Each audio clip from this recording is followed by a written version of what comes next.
క్రీస్తునందు ప్రియమైన సహోదరి సహోదరులారా, ప్రభువును రక్షకుడైన యేసుక్రీస్తు వారి యొక్క శ్రేష్టమైన నామములో మరోసారి మీ అందరికీ ధన్యవాదాలు తెలియచేస్తున్నాను.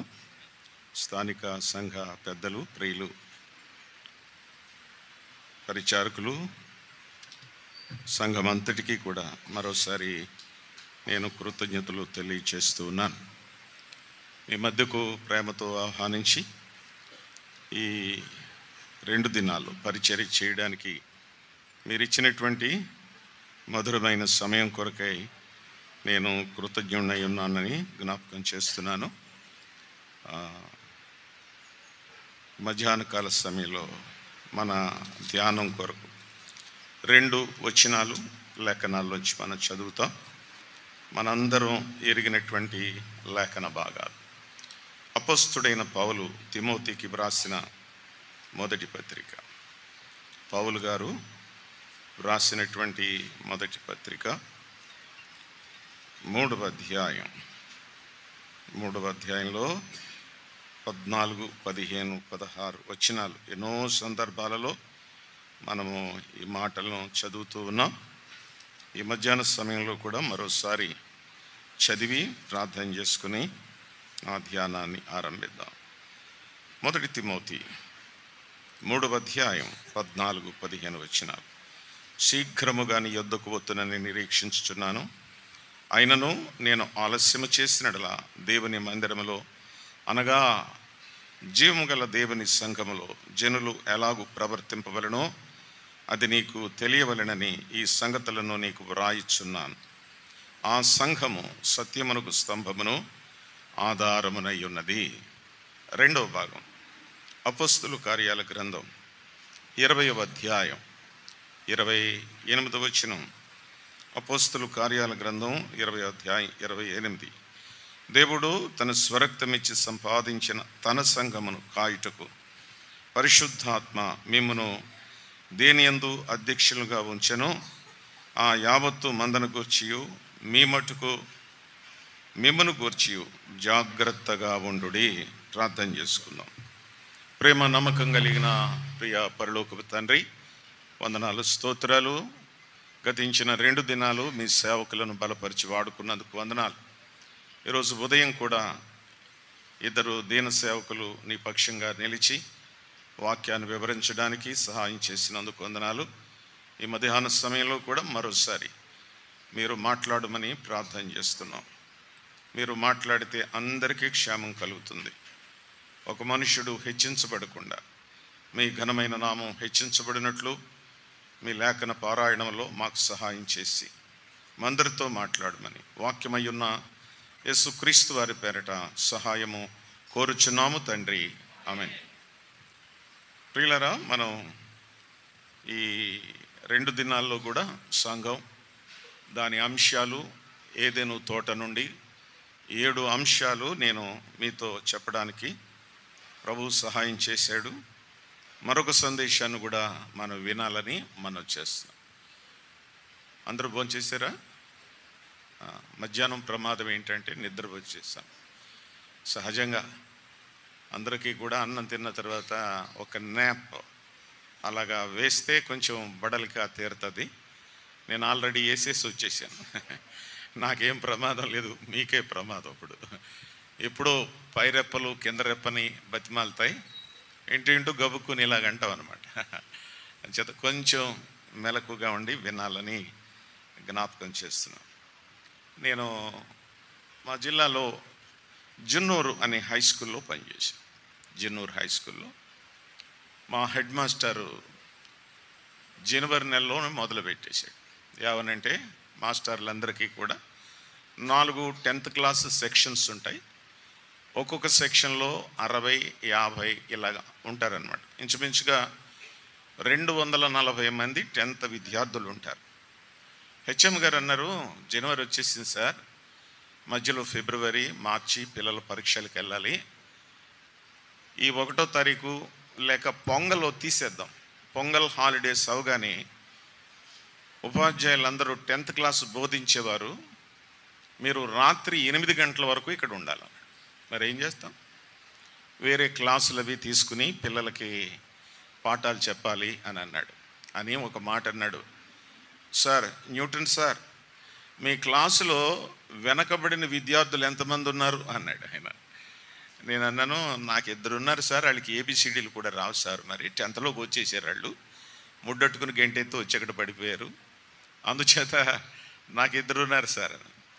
ఇంకొక ఆయన అడిగాడు బి సెక్షన్, ఆయనకి 2, సికి 2, డికి 2, 4 8 మంది ఉన్నారు, వాళ్ళకి ఏబిసిడీలు కూడా రావు, ఏదో నలుగురితో నతానియలు కులంతో కోర్నేలి అన్నారు మన సామెత. అర్థమైందా? వచ్చి పడిపోయారు. సరే ఆయన అన్నాడు పిల్లల్ని కేకేసి, సార్ ఆ స్టూడెంట్స్ని రమ్మన్నాడు. వచ్చారు. వచ్చిన తర్వాత సాయంకాలం 6 గంటలకి మీ పేరెంట్స్ అందరూ ఇక్కడికి రావాలన్నాడు. వాళ్ళు తీసుకొచ్చారు. హెచ్ఎం సార్ ఇలా అన్నాడు, ఈ సంవత్సరానికి మీ పిల్లల్ని పరీక్షకి పంపడం లేదు, ఎందుకంటే 4 8 మంది ఫెయిల్ అయితే రేపొద్దున రిజల్ట్స్ బాగా తక్కువ వస్తే డిఓ గారు మీటింగ్ పెట్టి నన్ను స్టాండప్ ఆన్ ద బెంచ్ అంటాడు. ఆయన అంటాడా లేదా?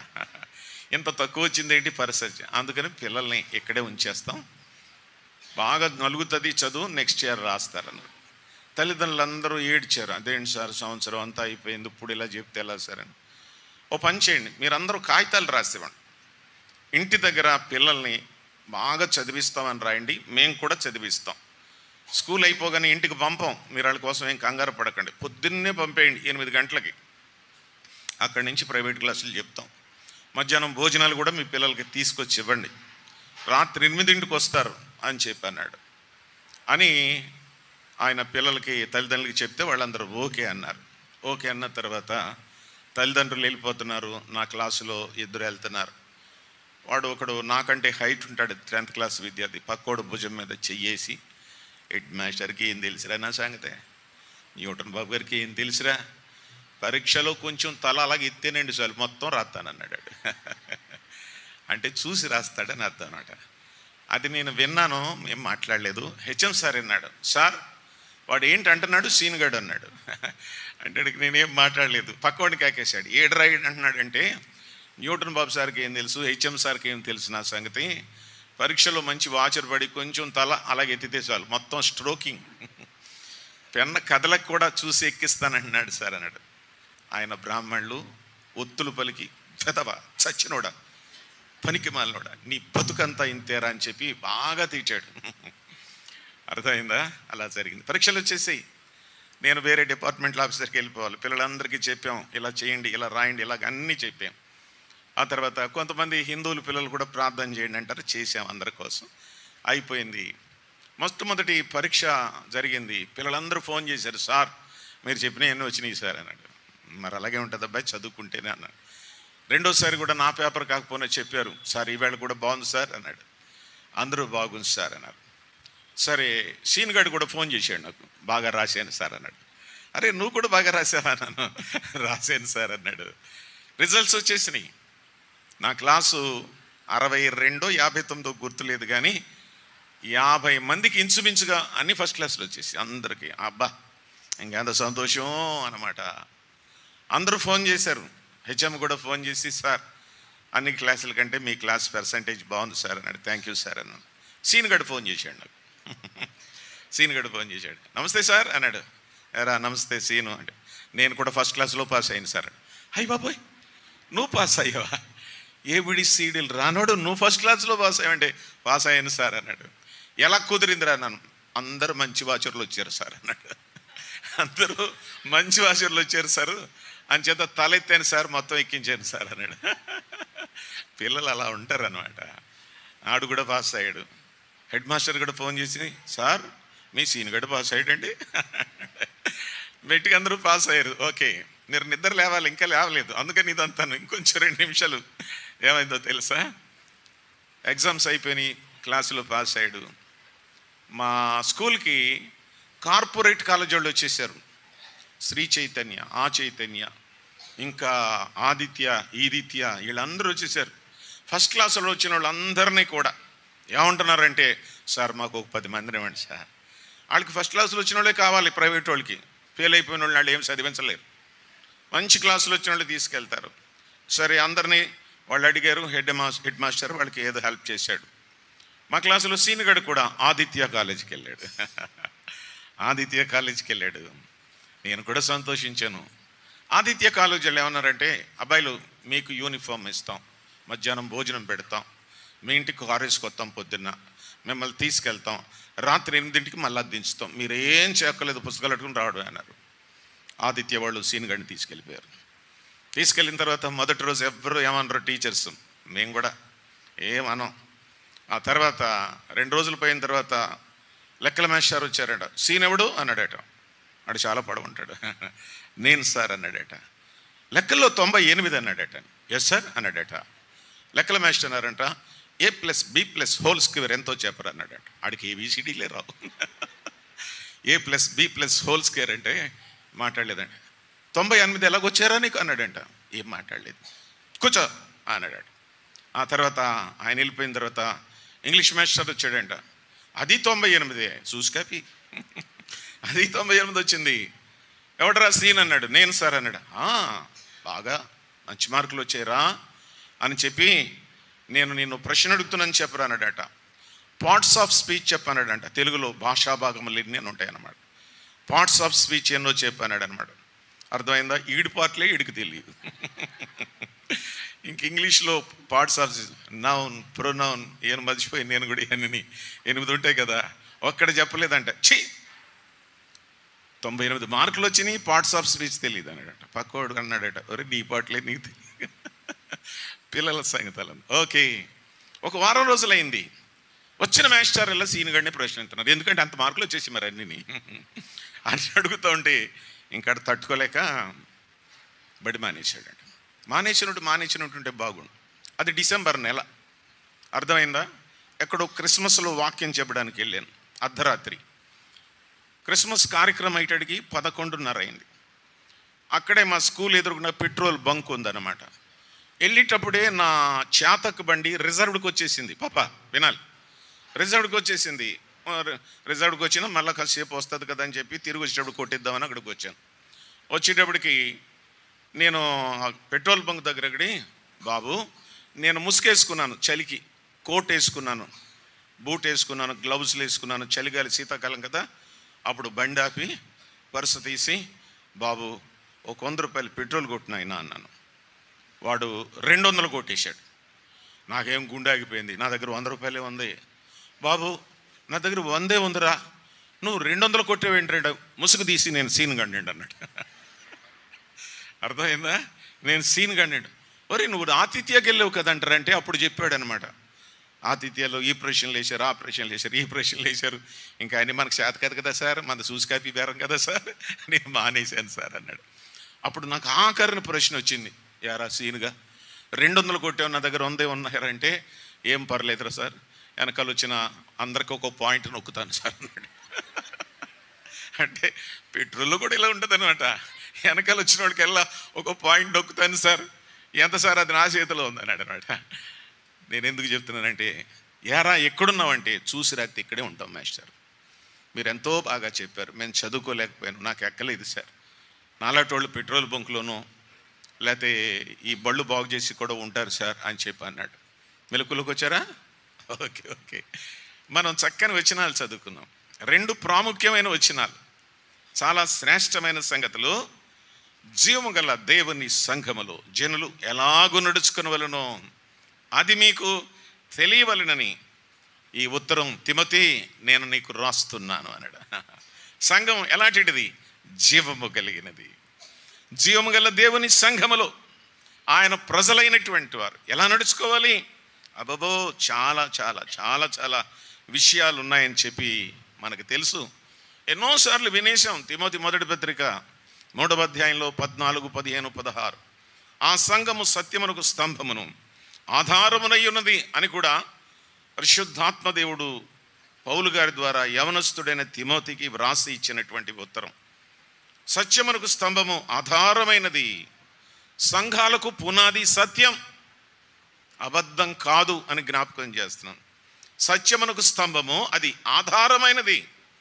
అందుకని ప్రభువు ఏం చెప్తున్నాడంటే, సంఘంలో ఉన్నటువంటి విశ్వాసులైన వారందరూ కూడా ఈ క్రమంగా నడుచుకోవాలి అనే విషయాన్ని జ్ఞాపకం చేశాడు. ఇంకేం తీయకండి. అపోస్తుల కార్యాలు 2:42లో ఇలా చెప్పాడనమాట. అపోస్తుల బోధ యందును, ప్రార్థన చేటు యందును, రొట్టె విరుచటి యందును, సహవాసం యందును ఎడతెగక అన్నాడు. హలో, ఈ 4 మన సంఘానికి 4 మూల స్తంభాలు. అపోస్తుల బోధ, రొట్టె విరుచుట, ప్రార్థన చేయుట, సహవాసం. 4 పిల్లర్స్ అన్నమాట సంఘానికి. 4 స్తంభాలు ఇచ్చాడు.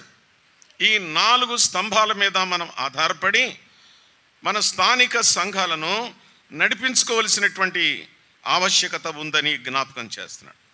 సంఘాన్ని దేవుడు ఎప్పుడు మనసులో పెట్టుకున్నాడంటే, దైవ గ్రంథం ఎలా చెప్పింది, జగదుత్పత్తికి ముందే యేసు క్రీస్తులో ఆయన మనను ఏర్పరచుకున్నాడని, సంఘాన్ని గురించినటువంటి ఆలోచన అప్పుడే ఆయనకు మనసులో ఉందని చెప్పి దైవ గ్రంథంలో చూస్తాం. నేను మా చర్చిలో మాకు బైబిల్ కాలేజ్ ఉంది. ఆ కాలేజీలో నేను సంఘశాస్త్రం చెప్తాను. ఎక్లిషియాలజీ అంటారు దాన్ని. 6 నెలలు చెప్తాను. అర్థమైందా? నేను లేనప్పుడు ఎవరో ఒకరు తీసుకుంటారు, నేను ఉన్నప్పుడు 6 నెలలు బోధిస్తాం. నా స్పెషాలిటీ, నా స్పెషలైజేషన్ ఏంటంటే చర్చ్. నాకు చాలా ఇష్టం. 2 అంశాలు నాకు చాలా ఇష్టం బైబిల్లో. ఒకటి సంఘము, రెండవది రెండవ రాకడ. నేను మళ్ళీ స్లిప్ అవుతున్నా, ఆ మాట నాకు వస్తుందో లేదో తెలియదు. మా సంఘంలో రెండవ రాకడ గురించి 12 నెలలు బోధించాను. 12 నెలలు బోధించాను.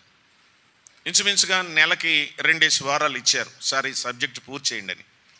అలాగున ఒక్కొక్కసారి 3, ఒకసారి 1 మెట్టుకు సంఘం మీద, రెండవ రాకడ మీద నేను సంవత్సరం పాటు మా స్థానిక సంఘంలో బోధించాను. అలాగే ఎవరైనా చెప్పేవాళ్ళు ఉంటే వాళ్ళ చేత మనం చెప్పించుకోవాలి కూడా. అంతా అయిపోయింది. ఇంకా నేను నిత్యత్వం గురించి మాట్లాడాలి. నేను ఇంకా దాని కొరకు సిద్ధపడలేదు అప్పటికి. అందుచేత రెండవ రాకడ అయిపోయింది. ఇలాగ సంఘం ఎత్తబడుతుంది, మధ్యాకాశంలో ఉంటాం, 7 ఏళ్ళు విందు జరుగుద్ది, సింహాసనాలు ఉంటాయి, తర్వాత ప్రభు మనకు కిరీటాలు ఇస్తాడు, బహుమతులు ఇస్తాడు. సిస్టర్ అన్నీ అయిపోయినాయి అన్నమాట. మనం సిద్ధంగా ఉన్నామా లేదా జాగ్రత్తగా ఆలోచించుకోవాలి. మనం విడుబడితే బహుఘోరం అని చెప్పారు. అంచేత ఎప్పటికప్పుడు రెడీగా ఉండాలి అని చెప్పాను నేను. మీటింగ్ అయిపోయింది, బయటకు వచ్చేసాం. ఒక 10th క్లాస్ కుర్రాడు నా దగ్గరికి వచ్చాడు. అంకుల్ మంచి వాక్యం చెప్పారు అంకుల్ అన్నాడు. నచ్చిందా నీకు అన్నాను. నచ్చింది అంకుల్ అన్నాడు. అంకుల్ రెండవ రాకడలో మీరు పరలోకానికి వెళ్తారా అంకుల్ అన్నాడు. అదేంటరా సంవత్సరం విన్నా మళ్ళీ నన్ను ప్రశ్న వేస్తున్నావు ఏంటి? రెండవ రాకడలో మీరు వెళ్తారా అని అడుగుతారండి. గ్యారంటీగా వెళ్తాను అన్నాను. ఆంటీ వస్తుందా అన్నాడు. ఆంటీ కూడా వస్తుంది, మేము రోజు కలిసి ప్రార్థన చేసుకుంటాం, ఆంటీ కూడా వస్తుంది, మేము ఇద్దరం వెళ్ళిపోతాం అన్నాడు. ఏరా అంత ఆతృత అన్నాను. కాదు, రెండవ రాకడలో మీరు వెళ్ళిపోతే, నేను అప్పుడు కొత్త కారు కొనుక్కున్నాను, మీ కారులో నేను తిరుగుదామని డూప్లెక్స్ బిల్డింగ్ కట్టుకున్నాను నేను, ఆ ఇంట్లో నేను ఉందామని అంటున్నాడు ఆడు. దేవుని రాకడ కొంతమందికి ఎలాగ అర్థమవుతుందంటే అంత తేలిగ్గా అర్థమవుతుంది. నేను ఇలా చెప్పాను, ఒరే రెండవ రాకడలో మేమందరం వెళ్ళిపోతే మా ఇంట్లోకి వెళ్ళితే సాతానుడు తాళం వేసి తాళాలు ఎట్టుకెళ్ళిపోతాడు. ఇంక నువ్వు ఇంట్లోనే చచ్చిపోవాలి, గాలి ఆడదు. ఒకవేళ నువ్వు కారులో ముందెక్కావనుకో, కారు తాళం అట్టుకెళ్ళిపోతాడు ఇంకైనా సాతానుగాడు. చాలా జాగ్రత్తగా ఉండాలి అన్నాను. వద్దులే అంకులట్ అయితే అన్నాడు. అందుచేత నేను జ్ఞాపకం చేసేది ఏంటంటే, సంఘము సత్యము సంఘమునకు ఆధారమై ఉన్నది అని చెప్పి దేవుని లేఖనాల్లో చూసాను. నేను బాగా పరిశీలన చేస్తున్నాను సంఘాన్ని గురించి. 2 సంగతులు సంతోషం కలిగించే, అందులో ఒకటి సంతోషం, ఒకటి విచారాన్ని కలిగి. ఊరూరా, వీధి వీధికి, పేట పేటకి, ఎన్ని సంఘాలండి, ఎన్ని సంఘాలు ఉన్నాయండి, అసలు లెక్క పెట్టడానికి వీలు లేదన్నమాట. తెనాలి ప్యాడిసన్పేట వెళ్ళిన వాక్యం చెప్పడానికి. అర్థమైందా? ఈ చర్చిలో కొలసి 1:13 అంటే ఆ చర్చిలో చదువుతారనమాట. అంటే దగ్గరగా ఉంటాయి అన్నమాట. ఇటో మైకు, ఇటో మైకు, ఇటో మైకు, ఇటో మైకు, అసలు బుర్ర వేడెక్కిపోద్ది. అంత దగ్గరగా ఉంటాయి. ఇంటింటా సంఘాలు. హుబ్లీకి వెళ్ళాను, అక్కడ కూడా అంతే. ఈ ఇంట్లో సంఘం, ఆ ఇంట్లో సంఘం, మేడమే సంఘం, మేడకిన సంఘం, ఎక్కడ చూసినా సంఘాలే. ఈ 2 నేను చూసినాయి అన్నమాట. విపరీతంగా సంఘాలు పెరిగాయి. ఒకందుకు దేవునికి స్తోత్రం. ఏదో రీతిగా ప్రజలు ఏదో వాక్యం ద్వారా మెట్టుకు ప్రభువుని నమ్ముకున్నారు. Praise the lord. అప్పుడు చెప్పొచ్చు అది దేవునికి స్తోత్రం. నిజంగానే రెండో సంగతి ఏంటంటే, సంఘాలు బాగా పెరిగాయని మనం సంతోషపడుతున్నాం, కానీ కొన్ని ఛాలెంజెస్ కూడా మనకు వచ్చాయి. సవాళ్ళు ఎదుర్కొంటున్నాం ఇది నాన్న. ఏమిటా సవాళ్ళు అంటే గమనించండి. ఏమిటి ఆ ఛాలెంజెస్ అంటే, అందరూ సంఘం అంటున్నారు, మా సంఘం గొప్పది, మా సంఘం గొప్పదని అందరూ చెప్తున్నారు. అవును, కానీ ఆ సంఘాల్లో వాక్యం లేదు, ఆ సంఘాల్లో సత్తువ లేదు, ఆ సంఘాలలో క్రమం లేదు, ఆ సంఘాలలో దేవుని గురించిన ప్రత్యేకమైన విషయాలు బోధించడం లేదు. కొన్ని పట్టణాల్లో ఇలాగ ఉంది. నేను చెప్పిన 2 పట్టణాల్లో కూడా ఉద్యోగం చేయడం, రిటైర్ అయిపోవడం, రిటైర్ అయిపోయాక ఓ సంఘం తప్పనిసరిగా కావాలి. కాకినాడలో ఒక సంఘానికి పిలిచారు, వెళ్ళాను. ఆయన నన్ను అడిగే ముందు ఎలాగన్నాడు, అయ్యగారు మీ ప్రసంగాలు నిన్ననో చెప్పలేదు సార్ అన్నాడు. చాలా సంతోషం అబ్బాయి అన్నాడు. ఎప్పుడు మీటింగ్లో అని అడిగాను. ఆగస్టు 15, 16 అన్నాడు. ఓహో 15 సెలవు ఉంటుంది కదా మనకి, ఆగస్ట్ 15 అన్నాను. సరే వస్తాను అన్నాను. ఆగస్టు 15న మీటింగ్ పెట్టాడు ఇంటి మీద. యనమండుగురు వచ్చారు మీటింగ్కి. అయ్యి బాబోయ్ ఇదేం మీటింగు, మీ సంఘం ఎంత అని అడిగాను. 90 వెండి అన్నాడు. 90 కూడా ఒక సంఘమేనా? నేను, మా భార్య, మా కూతురు, మా అల్లుడు, మా కొడుకు, మా కోళ్ళు, మాకు పుట్టిన మనవలు, మేమందరం కలిసి మొత్తం 9 అన్నాడు. భలే చిత్రంగా ఉంది. నీ పేరేం పేరు అని అడిగాను. బర్తలోమి అన్నాడు. ఇంక నయమే, ఇంకోటి అనలేదు అనుకున్నాను నేను. సంఘం అంటే ఎలా తయారైందంటే, ఇంట్లో వాళ్ళందరూ కూడా ఒక 7-8 ఉంటే అదొక సంఘం, దానికి ఒక పేరు,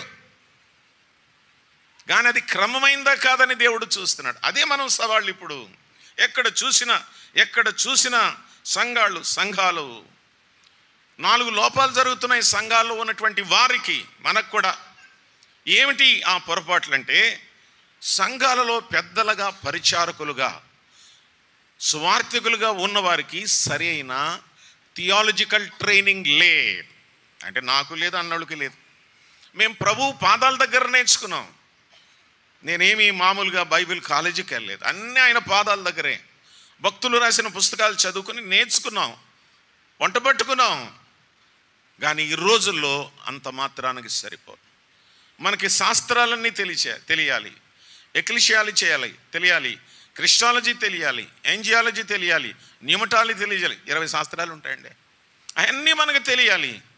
ఎప్పుడు ఎవరు ఏ ప్రశ్న వేస్తారో మనం సమాధానం చెప్పాలంటే ఏదో కాస్త మనం తెలిసి ఉండాలని తెలియచేస్తా ఉన్నాం. అందుచేత ఇప్పుడు సంఘాలలో వెనకబడ్డానికి కారణం ఏంటంటే, థియలాజికల్ నాలెడ్జ్ లేదు, వేదాంతపరమైనటువంటి అవగాహన లేని వారు కూడా ఏదో రకంగా సంఘాలను నడుపుతున్నారు. నెంబర్ 2, రెండవది సరైన వాక్య అనుభవం కూడా లేదు. పోనీ వాక్య అనుభవం ఉండాలి కదా, బాగా చదవాలి కదా.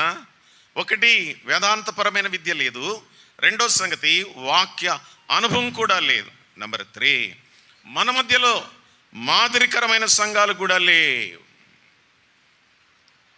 సారీ టు సే, చాలా విచారంగా ఉంటుంది.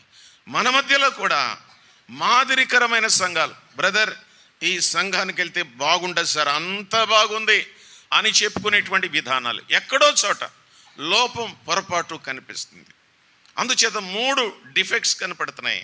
ఒకటి వేదాంతపరమైన విద్య లేదు, రెండవది వాక్యానుభవం లేదు, మూడవది మాదిరికరమైన సంఘాలు లేదు. ప్రమాదకరమైనది ఏంటంటే అబద్ధ బోధకులు ఎక్కువైపోయారు ఈ రోజుల్లో. ఫాల్స్ టీచర్స్, ఫాల్స్ ప్రొఫెట్స్, అబద్ధ బోధకులు తయారయ్యారు. అర్థమైందా? దేవుని వాక్యములో లేని ఆచారాలు వచ్చేసాయి సంఘములోకి. వాక్యంలోకి ఏమొచ్చాయంటే, వాక్యంలో లేని ఆచారాలు వచ్చాయి. అబద్ధ బోధకులు ఎక్కువైపోయారు. మేం చెప్పిందే రైటు ఇలాగున వారికి తోచినట్టుగా ఎక్కడో ఏదో చూసి వారు ఏం చేస్తున్నారంటే, మేము చెప్పేదే రైట్ అని మాట్లాడుతూ ఉన్నారు. చాలా విచారం. వాక్య అనుభవం లేదు, వేదాంత విద్య లేదు, మాదిరికరమైన సంఘాలు లేవు, అబద్ధ బోధకులు కూడా ఎక్కువైపోయారు. చాలా విచారకరమైన. తమ్ముడు తీయండి సామెతల గ్రంథం, ఒక్క వచనం చెప్తాను, నాకు చదివి సహాయం చేయండి. సామెతల గ్రంథం 11వ అధ్యాయం 1వ వచనం చదువుతారా బ్రదర్స్? సామెతల గ్రంథం. దొంగ త్రాసు యెహోవాకు హేయము, సరి అయిన గుండు ఆయనకిష్టము. ఓ హలో, అందరూ పైకి చూడాలి.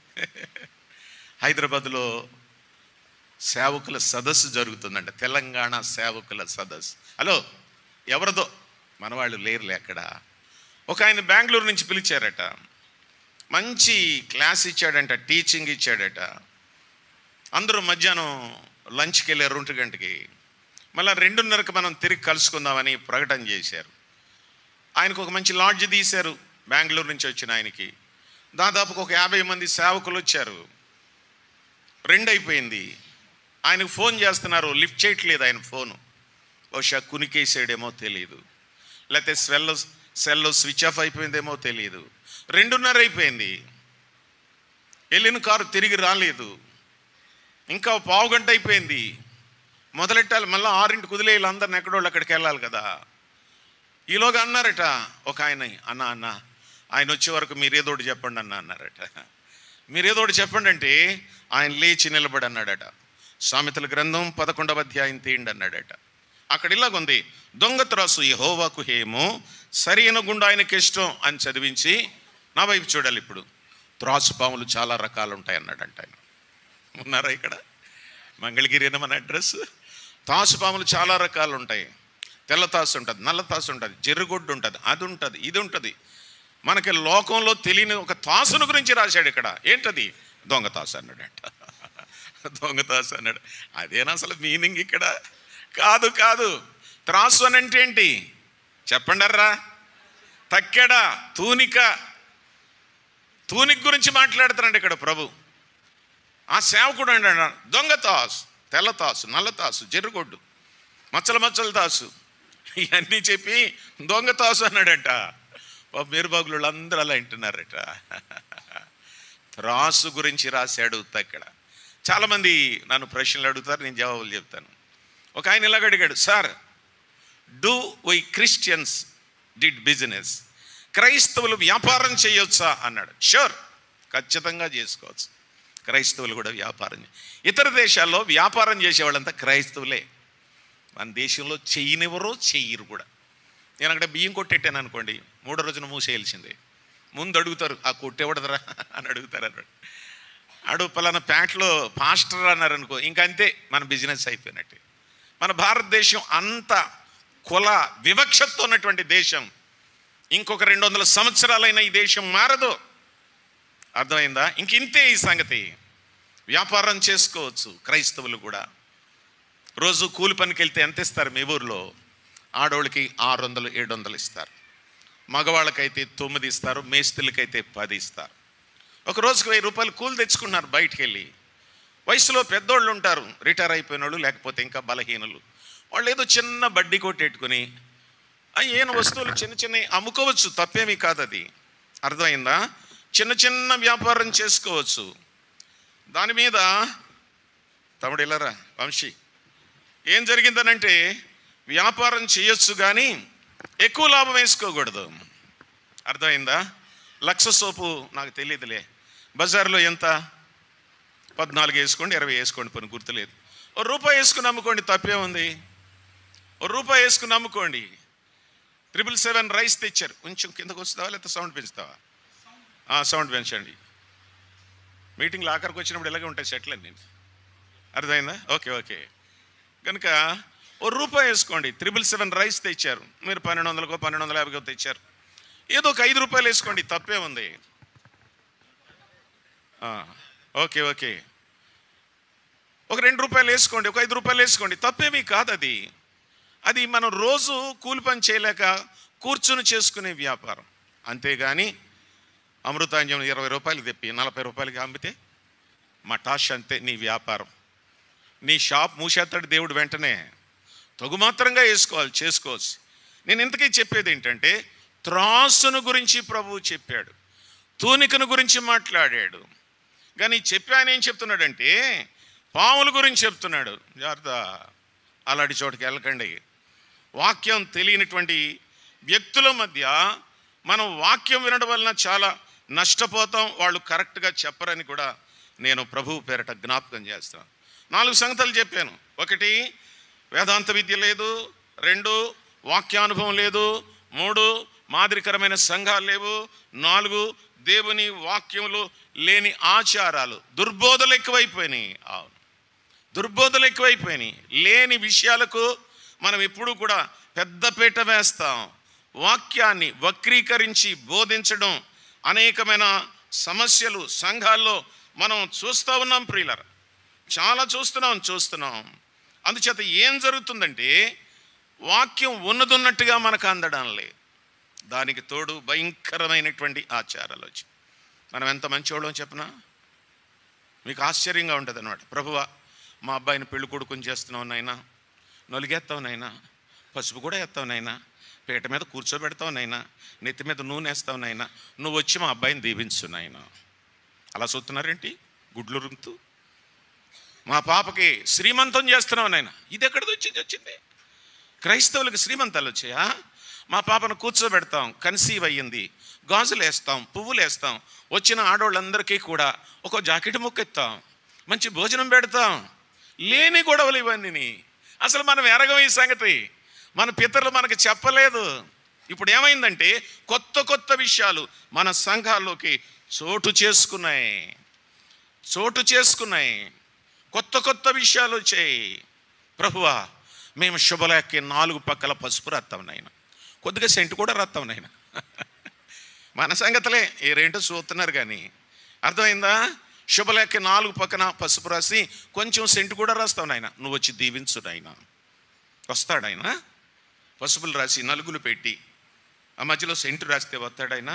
ప్రభువా, పెళ్లి కార్డులో 10:30 నేస్తాం ప్రభువా, మీరు ఏమనుకోద్దు నాయన, మేము 12ంటికి ప్రారంభిస్తాం ప్రభువా, అప్పుడు కూడా మీరు రావాలి నాయన. ఏంటి క్రైస్తవ్యం? ఏ పెళ్ళైనా చెప్పిన సమయానికి ప్రారంభించడం మీరు ఎరుగుదరా? నాకైతే తెలియదు, మరి నేనైతే ఎరగను. 10 గంటలకు పెళ్ళి అంటారు.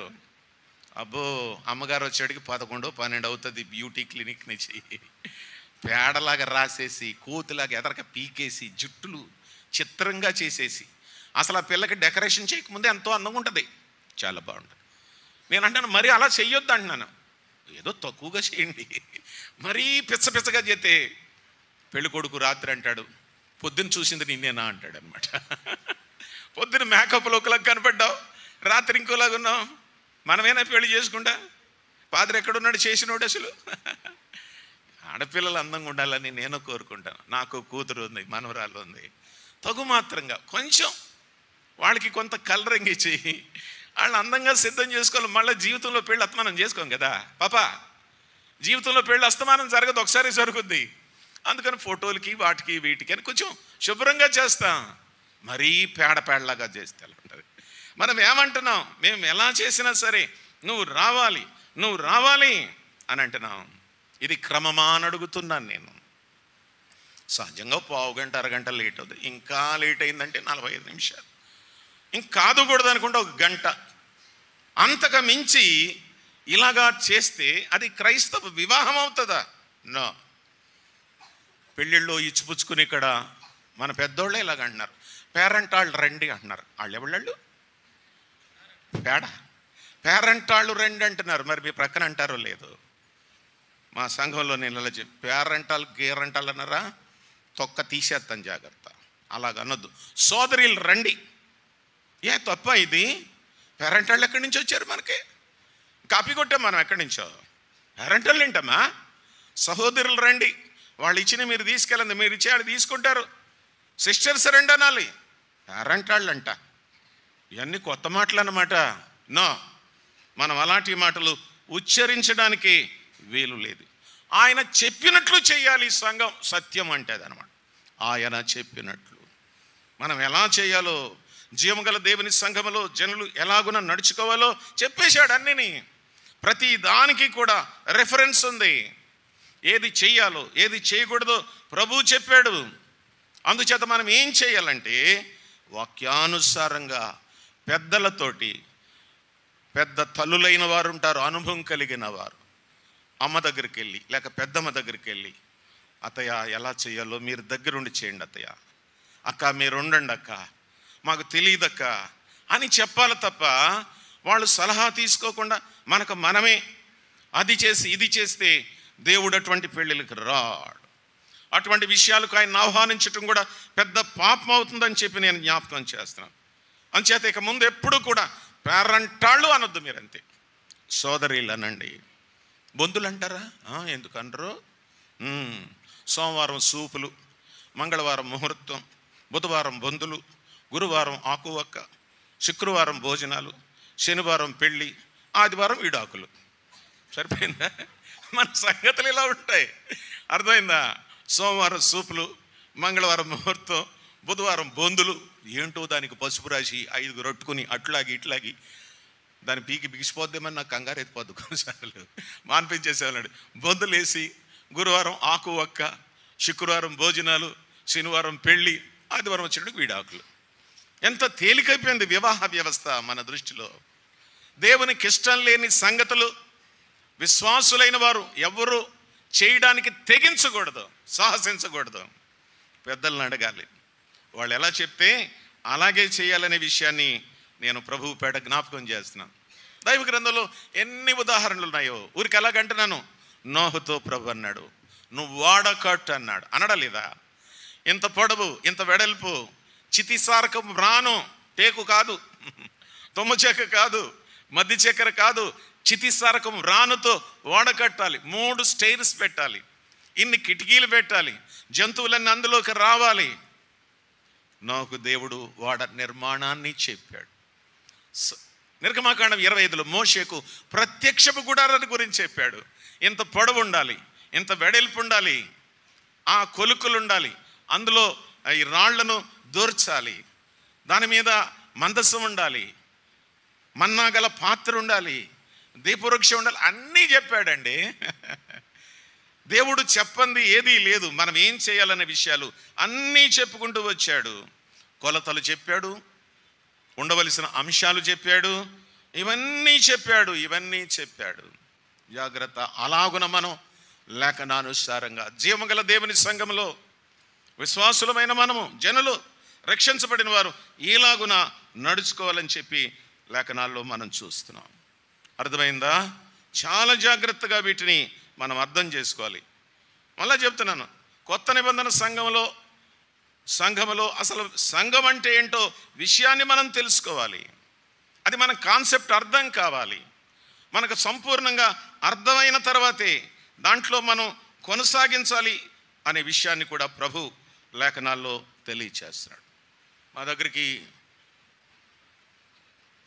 ఆదివారం 4 బ్యాచ్లు వస్తున్నారండి. వచ్చిన వాళ్ళు ఎలా 10 లక్షలండి, 10,000 మంది అంటున్నారు. మీరు అడగవచ్చు, నువ్వు వాడికంటే గొప్పడు అని. గొప్పడు కాదు, కానీ 10,000 మందికి ఎవరు వాక్యం చెప్తారు? అందులో 10 మంది పేర్లు మనకు తెలుసా? ఒక తమ్ముడిని అడిగాను, సంఘంలో ఎంతమంది ఉన్నారు తమ్ముడు అంటే 30 మంది ఉన్నారు. చాలా, అసలు 30 మంది ఒక్కొక్కరి కొరకు పలకరించడానికి, పరామర్శించడానికి. అపోస్తుల కార్యాల గ్రంథంలో 2:46లో ఇంటింట అన్నారు. ఇంటింట అంటే ఏంటి? దర్శించడం. 100 మంది ఉంటే అందరినీ పలకరించలేం కదా సంఘంలో, కొంతమంది ముందే సర్దుకుంటారు కదా. అందుచేత దర్శించడం, విశ్వాసులు ఒకరినొకరు దర్శించుకోవడం, ఇంటింట కూడుకొనుచు అందరినీ ఆదివారం పలకరించడానికి ఎవరికీ సమయం ఉండదు. ఇలాగున ఆరంభ సంఘములో, ఆదిమ సంఘములో, యెరూషలేము సంఘములో కార్యక్రమాలు జరిగినట్లుగా అపోస్తుల కార్యాల గ్రంథం 2వ అధ్యాయంలో మనం చూస్తాం. ఎంత క్రమాన్ని చెప్పాడు ప్రభు, ఎంత తేటగా చెప్పాడు. కొత్తగా రక్షించబడ్డారు 3,000 మంది. వాళ్ళకి ఏం తెలీదు, వాక్యాన్ని విశ్వసించారు, పేతురు మాటలు విన్నారు, ప్రభువుని రక్షకునిగా స్వీకరించారు. తర్వాత చెప్పాడు, మీరు బాప్తిసం తీసుకోవాలబ్బాయి అన్నారు. వారు బాప్తిసం తీసుకున్నారు. తీసుకున్న తర్వాత మీరు రొట్టె విరవాలన్నాడు. అది ఎలాగని అడిగారు, ఫలానా విధంగా అని చెప్పాడు. అలాగున చేశారు. జీవగల దేవుని సంఘంలో కొన్ని బేసిక్స్, కొన్ని ఫండమెంటల్స్ ఉన్నాయి. మనం ఆ విధంగా చేయాలనే విషయాన్ని దేవుని యొక్క వాక్యంలో మనం చూస్తున్నాం. పిల్లలు, ఆచారాలకు పెద్దపీట వేయకూడదు, వాటిని పక్కన పెట్టడం మంచిది. నకిలీ స్వార్థికులను జాగ్రత్తగా గుర్తించాలి. బోధకులందరూ బోధకులు కాదు, అర్థమైందా? నకిలీ వాక్యం చెప్పేవారు ఉంటారు, వారిని కూడా మనం గుర్తించాలి. కొంతమంది పెద్ద పెద్ద సంఘాలు కట్టుకున్నారు సిటీస్లో. వాళ్ళు దేని మీద కట్టారంటే తమ అనుభవాల మీద, కళల మీద, దర్శనాల మీద కట్టారు. ఒక ఆయన చెప్తున్నాడు, ఈ స్థలంలో దేవుడు మందిరం కట్టమని నా కల్లో చెప్పాడు అన్నాడు. పచ్చి అబద్ధం చెప్పడు ఆయన. అలాగా అది ఊరికి వచ్చేసి ఉంటుంది ఆ ప్లాట్. నీకు మీరు ముందే ప్లాన్ చేసుకుని ఉంటారు. అలాగా చేశారు మీరు తప్ప ఇక్కడ మందిరం కట్టు, ఓవర్ యాక్షన్లు ఇవన్నీ. ఒక ఆయన మా ఊరికి వచ్చాడు, సార్ మీరు మీ పేరు విన్నాను సార్, మిమ్మల్ని చూశాను సార్ అక్కడ. మంచిది బ్రదర్, ఏంటి సంగతి అన్న. దేవుడు నన్ను నరసారం పట్టణానికి సంఘం కట్టమని పంపించాడు సార్ అన్నాడు. నేను అన్నాను, పచ్చి అబద్ధం నీదన్నాను. ఎందుకు మనకెందుకు భయం? పచ్చి అబద్ధం. ఇక్కడికే ఇప్పుడే మా ఊర్లో 100 సంఘాలు ఉన్నాయి. మన సంఘాలు 6 ఉన్నాయి, 6 7 ఉన్నాయి. మేమందరం కలిసే ఉంటాం. గొడవలు ఏమి లేవు మాకు. చీలికలు పేలికలు లేవు. ఇక్కడ వాళ్ళు అక్కడికి వెళ్తాం, అక్కడ వాళ్ళు ఇక్కడికి వెళ్తాం. అసెంబ్లీస్ అన్నీ కలిసే ఉంటాం. ఇన్ని ఉంటుండగా మళ్ళీ దేవుడు ఎక్కడి నుంచో నేను ఇక్కడ పంపించాడు సంఘం కట్టమని. పచ్చి అబద్ధం. అలాగే ఎవరిని మోసం చేయొద్దు, ఎవరి సంఘాల్లోంచి లాగొద్దు నువ్వు. ఇలాగా కలల మీద, దర్శనాల మీద, అనుభవాల మీద సంఘాన్ని కట్టారు, క్రీస్తు మీద కట్టలేదు. యేసుక్రీస్తే మన పునాది, ఆయనే మన బండ. అర్థమైందా? ఆ బండ క్రీస్తు అని కూడా కొరింథీ 1 పత్రికలో ప్రభువు చెప్తూ వచ్చాడు. అందుచేత మన సంఘాలలో వాక్యానుసారమైనటువంటి విధానాలతో మనం ముందుకు వెళ్ళాలి, కానీ ఇంకొక విధానంగా కాదని నేను మనవి చేస్తున్నాను. దేవుని చిత్తానుసారంగా మరలా చెప్పుకోవాలి, తన స్వరక్తం ఇచ్చి సంపాదించిన తన సంఘం అది. అంతే, సంఘం ఆయనది, మనది కాదు. మనం యాక్టర్స్ అంతే. మనం పని ఉన్నంతసేపు మనం ఇక్కడ ఉంటాం. మన పని ముగిసినప్పుడు ప్రభు మనలను తనతో కూడా ఉండడానికి ఆయన తీసుకెళ్తాడు. ఈ రోజున సంఘాలకు మేలుకొలుపు అవసరమైనది, చెప్పాల్సిన అవసరత ఉంది. సంఘాల్లో ఉన్న వాళ్ళు కూడా నేర్చుకోవాల్సిన అవసరత ఉంది. మీ ఊహల మీద, మీ ఉద్దేశాల మీద కాదు. అర్థమవుతుందా? మార్చుకోవలసి ఉంటే మార్చుకోవాలి. కొంతమంది అంటారు, మేమేం మార్చుకోం సార్, మాకంతా పురాతనం సార్, అంతా తెలుసు సార్. పురాతనం అయితే మార్చుకోవలసినవి లేవా? ఎన్ని మార్పులు చేయాలి మనం? అసలు అపోస్తల కార్యాలు 2:42 ప్రకారం ఉందా లేదా అసలు మనం టెస్ట్ చేసుకుంటే అందరం ఫెయిల్ అవుతాం. Even my self and even my church. నేనున్న సంఘం కూడా ఎక్కడో ఒక చోట పొరపాటు పడి ఇబ్బంది పడుతుందని నేను జ్ఞాపకం చేస్తాను. ఇందాక తమ్ముడు తిమోతి చెప్పాడు, అపోస్తలులు తమకు కలిగినవన్నీ అమ్మి వారి పాదాల దగ్గర పెట్టారు. వారి పాదాల దగ్గర పెట్టారు. సంఘంలో బలహీనులైన వారెవరో ఎరిగి వారికి సహాయపడ్డారు. మీరు లూకాసు వార్త, అపోస్తల కార్యాల గ్రంథం బాగా చదవండి. 1 నుంచి నా వైపు చూడండి. 5 అధ్యాయాలు రంజుగా ఉంటుంది అనమాట. భలే బాగుంటుంది. ఇంకా ఇంకా చదవాలని ఉంటుంది. 6వ అధ్యాయం చూడకి రివర్స్ గేర్లో ఉంటుంది. రివర్స్ గేరులో ఉంటుంది. అక్కడ ఏం జరుగుతుంది తెలుసా? సంఘంలో ఉన్న పేద విధవరాళ్లకు సంఘం సహాయం చేస్తుంది. యూదులు, యూదేతరులు అక్కడ ఉన్నారు. అంచేత అక్కడ ఒకళ్ళకి ఇస్తే ఇంకొకళ్ళు సహించలేకపోయారు. అసూయ ఆరంభమైంది. అక్కడి నుంచి సంఘం రివర్స్ అయిపోయింది. ఎంతో అద్భుతంగా నడిచిన సంఘం, 2:42 ప్రకారమే జీవించిన సంఘం. 5వ అధ్యాయం ఆఖరి వరకు జరిగింది. మొదటి 3,000 మంది, తర్వాత 4,000 మంది, తర్వాత లెక్కకు మించి అభివృద్ధి, ఆశీర్వాదం జరిగింది. అనుదినము రక్షణ పొందుచున్న వారిని సంఘములో చేర్చుచుండిరి. 7వ వచనం.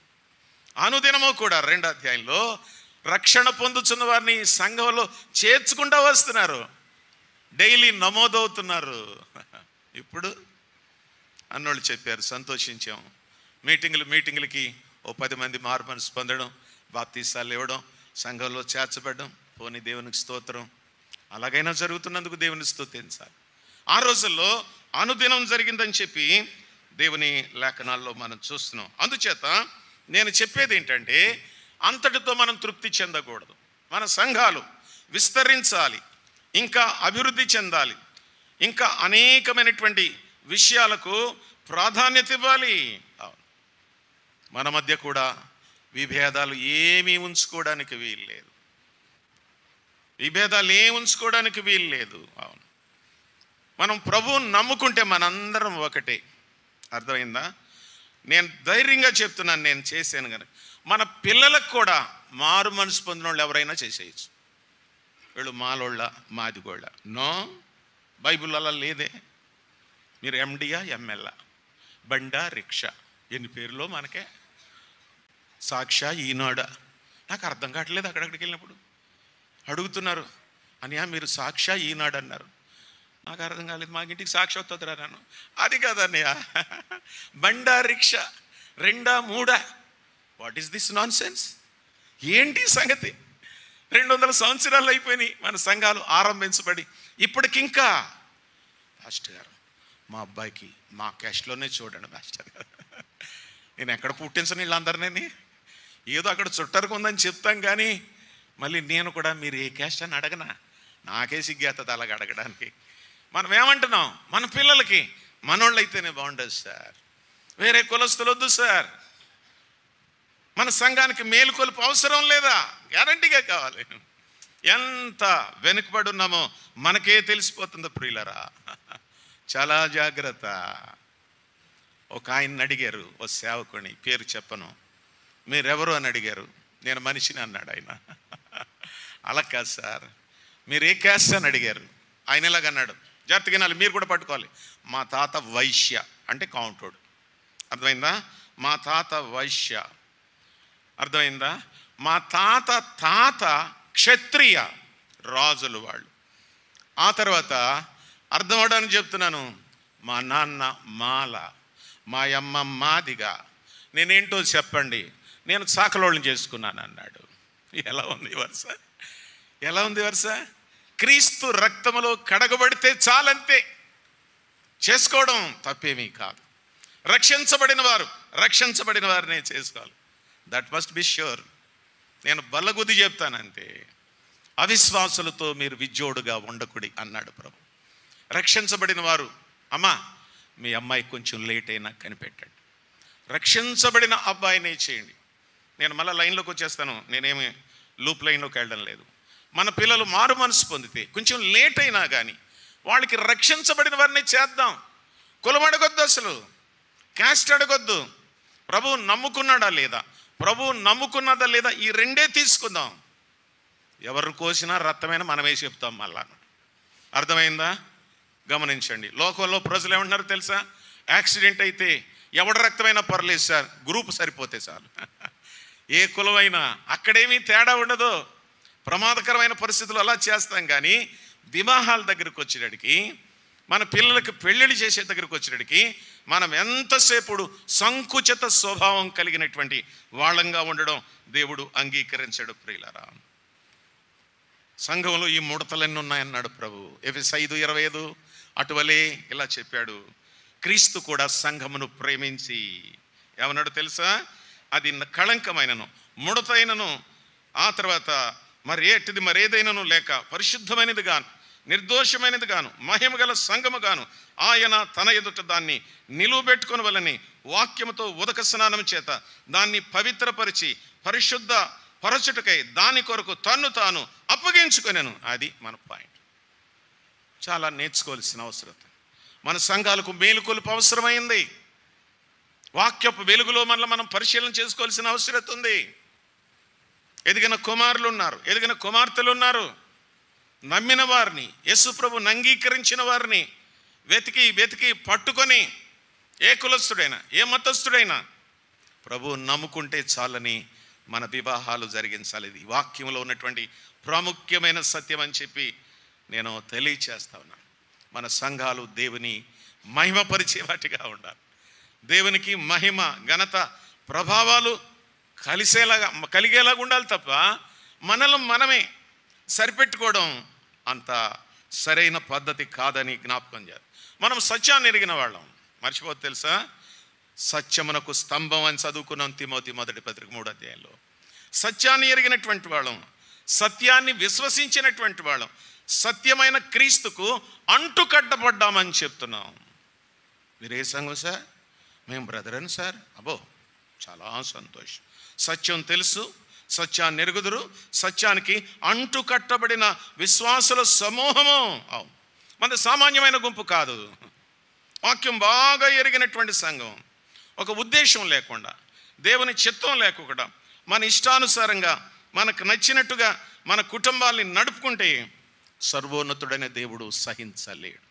ఆయన కోపం వస్తుంది, ఆయన ఉగ్రత చూపిస్తాడు, కనిపెడతాడు. కనిపెట్టి ఏదో ఒకప్పుడు కఠినమైన శిక్ష మన మీదకు పంపిస్తాడు. ఈ బ్యారియర్స్ అన్నీ కూడా మనం తీసేసుకోవాలి. మీరు పలానా, మేము పలానా, మీరు అలాగా, మేము ఇలాగా, ఈ గొడవలు మనం ఎన్నడూ కూడా సృష్టించుకోవద్దని చెప్పి నేను మరలా జ్ఞాపకం చేస్తున్నాను. శీఘ్రముగా నీ ఎద్దుకు వస్తాను తిమోతి, చాలా తొందరగా వస్తాను, అంచేత జాగ్రత్త.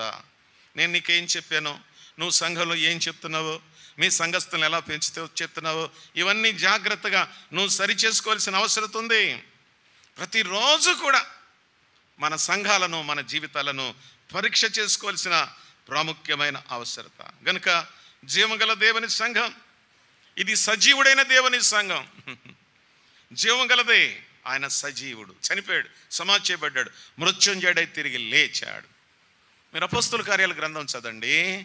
యేసు ప్రభువు వారు చనిపోయి మృత్యుంజయుడై తిరిగి లేచాడనేటువంటి శ్రేష్టమైన మాటలు ఎక్కువ కనపడతాయి అన్నమాట. మీరు జీవాధిపతిని చంపితురు కానీ దేవుడు ఆయన మృతుల్లోంచి లేపాడు. ఎంత మంచి మాటలండి. మన ప్రభు ఎలాంటి వాడు, ఎలాంటి పరిస్థితి నేర్చుకోవాలి, తప్పనగా సరిగా నేర్చుకోవాలి. నేర్చుకోకపోతే చాలా ఇబ్బంది పడిపోతాం. మన పిల్లలకి సండే స్కూల్ నుంచే నేర్పించాలి. ఇలాంటివి ఏమీ పెట్టుకోకూడదు. మన పిల్లల ముందు అలాంటి విషయాలు మనం మాట్లాడుకోకూడదు.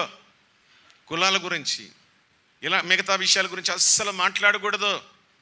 వాళ్ళని వాక్యంతో పెంచాలి, వాక్యంలో అభివృద్ధికి తీసుకురావాలి, వాక్యాన్ని మనం వివరించాలి. ఎవరైనా అలాంటివి చెప్తే మనకు అలాంటి ఏమి లేవు కొడుకా అని చెప్పాలి. మనం వాక్యంలో పెంచితే వాళ్ళు నేర్చుకుంటారు. మన వాక్యాల్లో పెంచకపోతే చాలా నష్టం. వాక్యం బాగా అర్థమయ్యేలాగా మన పిల్లలతో మనం సంభాషించాలి. ఆదివారం మందిరం అయిపోయాక మీరు ఇంటికి వెళ్ళి ఏం చేస్తారు? చికెన్ ఫ్రై వేసుకుని, దమ్ బిర్యానీ వేసుకుని తిని ఆ తర్వాత పడుకుంటారు. ఎక్కువ మంది మనం అలా చేయకూడదు. తింటే తినండిలే కానీ ఈరోజు ఏం వాక్యం చెప్పారని చర్చించుకోవాలి. చక్కగా బాగా చెప్పాడు కదా అంకుల్, ఈవేళ నాకు చాలా నచ్చిందండి అని భార్య అంటే ఆయన కూడా అవును చాలా బాగా చెప్పి. మన పిల్లలు ఉంటారు, భార్య బాగుందండి అంటే 7 ఏళ్లే అన్నాడు అనుకో పురుషుడు, పిల్లలకి ఏమర్థం అవుతుంది? There is something wrong with message, ఏదో తప్పు చెప్పాడు, అక్కడి నుంచే చెడిపోతారు. అందుచేత పిల్లల ముందు ముఖ్యంగా పేరెంట్స్కి చెప్తున్నాను, ఎప్పుడు ఎవరిని న్యూనతగా మాట్లాడకూడదు. బాగా చెప్పినా చెప్పకపోయినా కానీ మనం అభినందించడం చాలా సంతోషం. నేర్చుకోవాలి, వాళ్ళు నేర్చుకోవాలి. అర్థమైందా? ఒక తల్లి తండ్రి ఉదయాన్నే లేచారు 5 గంటలకి, మందిరంలో బెల్ల మోగుతుంది సండే స్కూల్కి. తల్లి వచ్చి ఇలా చెప్పింది, రే బాబు బెల్ల కొట్టేశారు, రికార్డులన్నీ అయిపోయినాయి, సండే స్కూల్ ఆరంభమవుతుందని ప్రకటించారు, అందుచేత నువ్వు గబగబా లేచి బ్రేక్ఫాస్ట్ చేసి నువ్వు సండే స్కూల్కి వెళ్ళాలి అనంటే వాడు ఏమన్నాడో తెలుసా? ఇలా అన్నాడు, అమ్మ నాతో నీకేమి పని అన్నాడట. యోహాన్ 2:2 అన్నాడట. అమ్మ నాతో నీకేం పని? యోహాన్ 2:2 అన్నాడు. వాళ్ళమ్మ నవ్వే నవ్వు, పగలబడి నవ్వి వాళ్ళ ఆయన దగ్గరికి వెళ్ళిందంట, మన అబ్బిగాడికి బైబిల్ అంతా వచ్చేసిందండి అన్నదట. యోహాన్ 2:2 అంటే మన అబ్బిగాడికి బైబిల్ అంతా వచ్చేసింది అన్నాడు. ఏమన్నాడు ఏంటంటే, లేవరా సండే స్కూల్కి టైం అయిందన్నాను. అమ్మ నాతో నీకేమి పని? యోహాన్ 2:2 అన్నాడు. ఆయన అన్నాడట, నేను వెళ్తానే ఏమంటాడో చూద్దామని, ఒరే బాబుగా టైం అయింది, సండే స్కూల్ ప్రారంభించారనంటే ఇలా అన్నాడట. అమ్మకేమో నాతో నీకేం పని అన్నాడు కదా, తండ్రితో అన్నాడట, నా సమయం ఇంక నువ్వు రాలేదన్నాడట. నా సమయం ఇంక నువ్వు రాలేదన్నాడట. మధ్యాహ్నం ఇలాంటివి చెప్పకపోతే వాక్యం ఎక్కదు మరి. అర్థమైందా? నా సమయం ఇంకా రాలేదన్నాడు. ఇంకిద్దరు వచ్చి ఒకటే జోకులు నవ్వుకుని నవ్వుకుని మనోడు సండే స్కూల్కి వెళ్ళడం బాగానే ఉందిలే అని అనుకున్నారట. 10th క్లాస్ పరీక్షలు వచ్చేస్తున్నాయి. ఇందాక కొంతమంది పిల్లల కొరకు ప్రార్థన చేశాం. పరీక్షలకు వెళ్ళాలి. అర్థమైందా? పరీక్షలన్నీ బాగా రాశాడు పిల్లోడు, తెలుగు గలవాడే, కొంచెం భయభక్తులు గలవాడే. అర్థమైందా? ఏం జరిగింది తెలుసా? రిజల్ట్స్ వచ్చేసాయి, 10th క్లాస్ రిజల్ట్స్ వచ్చేసాయి. ఫెయిల్ అయ్యాడు పిల్లోడు పాపం. అయ్యో, గబగబా మార్కుల లిస్టులు కూడా చూసుకునే అవకాశం ఇచ్చింది ప్రభుత్వం. ఈ మధ్యకాలంలో గబగబా ఎందులో పోయింది అని చూసుకున్నాడట. లెక్కల్లో పోయిందంట పాపం. 35 వస్తే ప్యాసు, 34 వస్తే పీసు, అంతే కదా. 34 వేసాడంట. మరి ఎవడో లెక్కలు దిద్దిన మాస్టర్, ఆడికైనా దయాదాక్షణ్యం ఉండాలి కదా. నేను చెప్పాను కదా 10th క్లాస్ పేపర్లు ఇంగ్లీషు సోషల్ దిద్దాను. నా పేపర్లో ఎవ్వడో ఫెయిల్ అవ్వడు. అంటే ఊరికే మార్కులు వేసేయం అలాగని మళ్ళీ ఇంత దుర్మార్గుడు అనుకుంటారు మీరు మళ్ళీ. నేను జాగ్రత్తగా దిద్దుతాను ఆ పేపరు. వాడికి 13 వచ్చాయి అనుకోండి, ఇంకా 4.5 వస్తే పాస్ అయిపోతాడు. మళ్ళీ రెండోసారి దిద్దుతాను అనమాట. అక్కడొకర అక్కడొకర అక్కడొకర వేస్తాను. ఎలాగైనా సరే వాడికి 17.5 వేసి జుట్టట్టుకుని బయట లాగేస్తాను. లేకపోతే రేపు పొద్దున్న నన్ను తిట్టుకుంటాడు, మా ఇద్దరు సచ్చినోడు అంటారు కదా, ఇలా చేసాడు అంటాడని. పోనీ సంవత్సరం అంతా కష్టపడతాడు కదా, మన పిల్లలే కదా వాళ్ళు. లేకపోతే 10th క్లాస్ ఫెయిల్ అయితే అమ్మకి నాన్నకి తలపోటు, బండి వేసుకుని ఇంటి చుట్టూ తిరుగుతాడు. బడికెళ్ళి ఆడపిల్లలకి బీటు కొడతాడు. చాలా గొడవలు ఉంటాయి వీళ్ళతోటి, 10th క్లాస్ వాళ్ళతోటి. అంచేత ఈ గొడవంతా ఎందుకని నెమ్మదిగా అలాగే వేస్తే వాడు ఆఖరికి అవుతాడు. ఈ కుర్రోడు, అమ్మ నాతో నీకేం పని, నా సమయం ఇంకా రాలేదన్నాడు కదా. 10th క్లాస్ పార్కులు వచ్చేసినాయి, 34 వచ్చేసి ఫెయిల్ అయిపోయాడు. ఫెయిల్ అయిపోయిన తర్వాత వాళ్ళ అమ్మోళ్ళందరూ పేటంతా తిరుగుతున్నారు, మీ అబ్బాయి పాస్ అయ్యాడు అంటున్నారంట. ఈడేమో 1 మార్కులో పోయింది. ఈడు గబగబా లోపలికి వెళ్ళి గదిలో తలుపేసుకుని, ప్రభువా నాయన 1 మార్కులో పోయింది నాయన, విద్యాశాఖ మంత్రితో నువ్వు మాట్లాడు నాయన, ఒక గ్రేస్ మార్కు కలిపేటట్టుగా సహాయం చేయి నాయన. అయ్య బాబాయ్ అంత తెలివితేటలుడికి. విద్యాశాఖ మంత్రితో మాట్లాడు నాయన, లోకేష్ విద్యాశాఖ మంత్రి, మన మంత్రి, ఆయనతో మాట్లాడు నాయన, రిజల్ట్స్ వచ్చేసాయి నాయన, 1 మార్కు కలిపితే చాలు నాయన, నేను పాస్ అయిపోతాను నాయన. ప్రార్థన చేస్తున్నాడంటే వాళ్ళ అమ్మోళ్ళేమి ఇంటి చుట్టూ తిరుగుతున్నారు. పిల్లోడు సంవత్సరం చదువుకున్నాడు, ఫెయిల్ అయిపోయాడని. దేవుడు ప్రత్యక్షమై అన్నాడట, నా సమయం ఇంకా రాలేదురా అన్నాడట. అన్నాడు తెలుసా, నా సమయం ఇంకా రాలేదన్నాడంట. ఇలాగే ఉంటుంది మరి. కష్టపడి చదువుకోపోతే, మనం ప్రయాసపడకపోతే, దేవుని మీదే పూర్తిగా ఆధారపడి పరీక్షలు రాయకపోతే వీలవుతుంది ఏంటి? మనం ప్రయాసపడితే ప్రభు సహాయం చేస్తాడు. నేను ఎందుకు చెప్తున్నానంటే పిల్లలకు కూడా నేర్పించాలి. అర్థమైందా? దేవుని వాక్యాన్ని నేర్పించాలి. మన సంఘాలు బాగుపడాలంటే ముందు చిన్నపిల్లల దగ్గర నుంచి మనం రావాలి. ఆ తరాన్నించి మనం బిడ్డలను తీసుకురావాలని చెప్పి నేను జ్ఞాపకం చేస్తాను. నేను ముగింపుకు వచ్చేస్తున్నాను, 5 minutes. ఏమైందో తెలుసా? ఇప్పుడు ఇందాక నేను చెప్పాను కదా, సంఘంలో ఏం జరుగుతుందంటే, ఇందాక చెప్పాను, మరలా చెప్పాలి ఆ మాటలు. అవే ఈ యొక్క సందేశానికి ప్రాముఖ్యమైన. ఒకటి, సరైన బోధ చెప్పేవారిని ఏర్పాటు చేసుకో. సరైన బోధ, దాన్ని ఇంగ్లీష్లో ఏమంటారు తెలుసా? బిబిలికల్ టీచింగ్ కావాలి మనకి. ప్రతిదానికి వాక్యానుసారమైన సంగతి. నెంబర్ 2, వాక్యానుసారమైన సేవకులు కావాలి. స్క్రిప్చులర్ లీడర్స్ కావాలి మనకి. 3వది, వాక్యానుసారమైన విశ్వాసులుగా మనము జీవించాలి. అవును, బిలీవర్స్ కూడా అలా ఉండాలి. నెంబర్ 4, 4వ సంగతి, బిబిలికల్ ఆర్డినెన్స్, బైబిల్ చట్టాలు. బైబిల్ ఏ చట్టం చెప్తుందో అది మనం నేర్చుకోవాలి. అలాగున మన సంఘాలని కట్టుకోవాలి. ఓ దైవజనుడు ఇలాగన్నాడు, సంఘం అంటే ఏంటనుకుంటున్నారని చెప్పి అడుగుతూ ఉంటే ఆయన ఇలాగన్నాడు, దేవుని సంఘం అనేది దిగిపోయే ఊబిలాంటిది కాదు. ఊబైతే దిగిపోతాం. సంఘం కూరుకుపోయే ఊబిలాంటిది కాదు, స్థిరమైన సత్యమైన పీఠం అన్నాడు. సత్యమునకు స్తంభం అని చదువుకున్నాం కదా. అందుచేత సంఘము ఎలాంటిదంటే కదిలిపోతున్న ప్రవాహం లాంటిది కాదు. కాలువలో చూస్తాం కదా, కదిలిపోతున్న ప్రవాహం లాంటిది కాదు. సంఘం అంటే ఎలాంటిదంటే నిలకడ కలిగిన నీటిలాంటిది, స్థిరమైన స్తంభం. ఊబి కాదు ఇది, ఊహించుకునేది కాదు. దేవుని వాక్యం చెప్తుంది ఊబిలాంటిది కాదు. అందుచేత మోసం చేసే సంగతులు మన చుట్టూ ఉన్నప్పటికీ కూడా మాటి మాటికి మనం తలంచుకోవాల్సింది ఏంటంటే యేసుక్రీస్తు ప్రభు రక్తాన్ని తలంచుకుంటూ, శుద్ధులుగా ఉంటూ, ఇతరులకు మార్గదర్శకులుగా ఉంటూ, ఆయన ఇచ్చినటువంటి లేఖనానుసారమైన సందేశాలను మనం పాటిస్తూ మనం జాగ్రత్తగా జీవించాలి. నేను అన్నానా? మళ్ళీ అంటాను, తప్పేమీ కాదు. మనందరి పేపర్లు యేసు ప్రభు దిద్దుతాడు, విశ్వాసాల పేపర్లు. మీకు ఎలా తెలుసు అంటారా? బైబిల్ ఉంది. కొరింథీ 1వ పత్రిక 3వ అధ్యాయం మీరు తర్వాత చదవండి. 10 నుంచి 15లో ఇవాల్యుయేట్ చేస్తాడు. అందులో ఇలా వ్రాయబడింది, బంగారము, వెండి, వెలగల రాళ్ళు, అవునా, కర్ర, గడ్డి, కొయ్యకాలు, ఐదర్ దిస్ ఆర్ దట్, మన పనిని పరీక్షిస్తాడు ప్రభు. నాకు భయం వేస్తుంది కొన్నిసార్లు. మన పనిని పరీక్షిస్తాడు. ఎలాంటి ఉద్దేశంతో చెప్తున్న వాక్యం? నవ్వించడానిక, కవ్వించడానిక, గుచ్చటానిక, ప్రోత్సహించడానిక? జాగ్రత్త. ఇక్కడ నిలబడే ప్రతి సమయం కూడా నేను భయముతో వణుకుతూనే చెప్తాను. చాలా భయం వాక్యం చెప్పడానికి. దేవుని సంఘం ఊబిలాంటిది కాదు, స్థిరమైన పునాది, నిలకడమైనటువంటి కట్టడ. అందుచేత మనల్ని ఏం చేస్తాడంటే ఆయన పరీక్షిస్తాడు, మన పేపర్లన్నీ దిద్దుతాడు. 100కి 100 మార్కులు వస్తేనే బంగారము, వెండి, వెలగల రాళ్ళలోకి వస్తాం.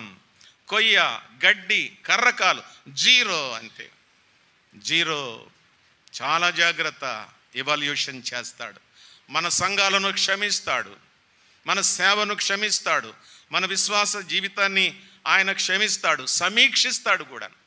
తప్పులుంటే ఒప్పుకుంటే క్షమిస్తాడు, లేకపోతే సమీక్షించి ఏం చేస్తాడంటే దానిని తగినటువంటి పరిస్థితిని ఆయన మరలా బాగు చేయడానికి సిద్ధంగా ఉన్నాడని జ్ఞాపకం చేస్తున్నాను. అందుచేత మన తప్పులు మనం తెలుసుకుందాం, మన పొరపాట్లు మనం తెలుసుకుందాం, దేవుని దగ్గరకు వద్దాం.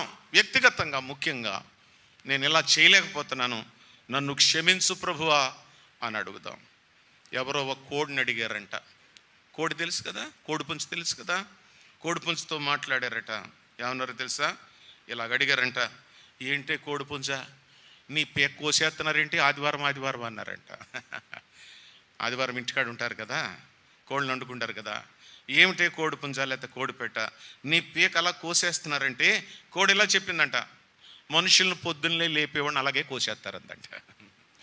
ఇప్పుడు కోళ్ళు లేవనుకోండి, మనకు అలరాలు వచ్చాయనుకోండి, మేలు కొలిపేవాళ్ళని ఏం చేస్తారు? తప్పు పడతాం, మనం ఇంకా ఇంకో రకంగా ఆలోచిస్తాం. అందుచేత నేను చెప్పేది ఏంటంటే మన సంఘాలను సమీక్షించుకుందాం, మన వ్యక్తిగత జీవితాలను సమీక్షించుకుందాం. ప్రతి ప్రభు దినాన్న లేక ప్రతి మీటింగ్లో మనం ఎక్కడికి వస్తున్నాం? రారాజు సన్నిధికి వస్తున్నాం. దైవ గ్రంథం చెప్పింది, నీవు దేవుని మందిరములకు పోనప్పుడు నీ ప్రవర్తన చెప్పండి. ఓకే, తెలుసు మీకు, అంత పండితులు మీరు, అర్థమైందా? అలా తెలియాలి కూడాను, అలా చెప్పాలి కూడాను అన్నమాట. నా చిన్నప్పుడు ఎవరైనా వాక్యం చెప్తా ఉంటే, ఇందాక ఎవరో బాబు టక్కని తీస్తున్నాడు చిన్నపిల్లడే, నాకు భలే సంతోషమైంది. ఎవరిని తీనిచ్చేవాడిని కాదు అసలు, అలా పెట్టుకుని ఉండేవాడిని అనమాట. ఆయన ఏం చెప్తాడో కూడా నాకు తెలిసిపోయేది అనమాట. వాక్యం వింటున్నప్పుడు దీని తర్వాత ఏ రిఫరెన్స్ వస్తుందో నాకు బుర్రలో తెలిసిపోయేది. ఆయన నోట్లోంచి మొక్కొచ్చినట్టుగా చదివేసేవాడు. చాలా సంతోషంగా ఉండేది. వాక్యాన్ని అంతగా మనం పఠించాలి. మన విశ్వాస జీవితాలు ఎప్పటికప్పుడు బాగు చేసుకోవాలి. చివరి మాట, మనం సంఘ జీవులు, సంఘంతో మనం మమేకం కావాలి. అర్థమైందా? మీ ఇంట్లో పెళ్ళి అవుతుందనుకో, ముందు పెద్ద ఆయనకి చెప్పాలి, అంకల్ బాబుకు పెళ్లి చేస్తున్నాం, చిట్టరకానికి వెళుతున్నాం, మీరు వస్తారా? మీకు ఏమైనా పని ఉంటే మమ్మల్ని ప్రార్థన చేసి పంపించండి. అలాగ అడగాలి. అయ్యా పెళ్లి కార్డులు ఇస్తున్నాం, ప్రార్థన చేయండి సార్. ఆయన దగ్గరకు వచ్చి ప్రార్థన చేయించుకోవాలి. ప్రతి విషయాన్ని కూడా సంఘముతో మమేకం అంటే అదే, పట్టి పట్టినట్టుగా మనకు మనమే చేసుకోవడం కాదు. చాలా విషయాలు మనం నేర్చుకోవాలి. అందుచేత నేను అంటున్నాను, జీవము గల దేవుని సంఘాలు, నడుచుకోవాల్సిన సంగతులు చాలా ఉన్నాయి. వాటిని తేటగా ఆలకించి అంగీకరించి మన వ్యక్తిగత జీవితాలను బాగు చేసుకుని దేవుని మహిమ కొరకు జీవించడానికి పరిశుద్ధాత్మ దేవుడి తలంపులు మనందరి కొరకు దీవించునుగాక. కళ్ళు మూసుకోండి, ప్రార్థన చేద్దాం. చిన్న మాట, దేవుని సంధిలో మనం గంట వాక్యం విన్నాం. ఆ వాక్యాన్ని బట్టి చిన్న కంక్లూజన్ చేసుకుని మన వ్యక్తిగత జీవితాలు, మన సంఘ జీవితాలు ప్రార్థన చేసుకుని సరిచేసుకుందాం. ఎవరు మట్టుకు వారే మీ మనసులో ప్రార్థించుకోవాలని మనవి చేస్తున్నాం.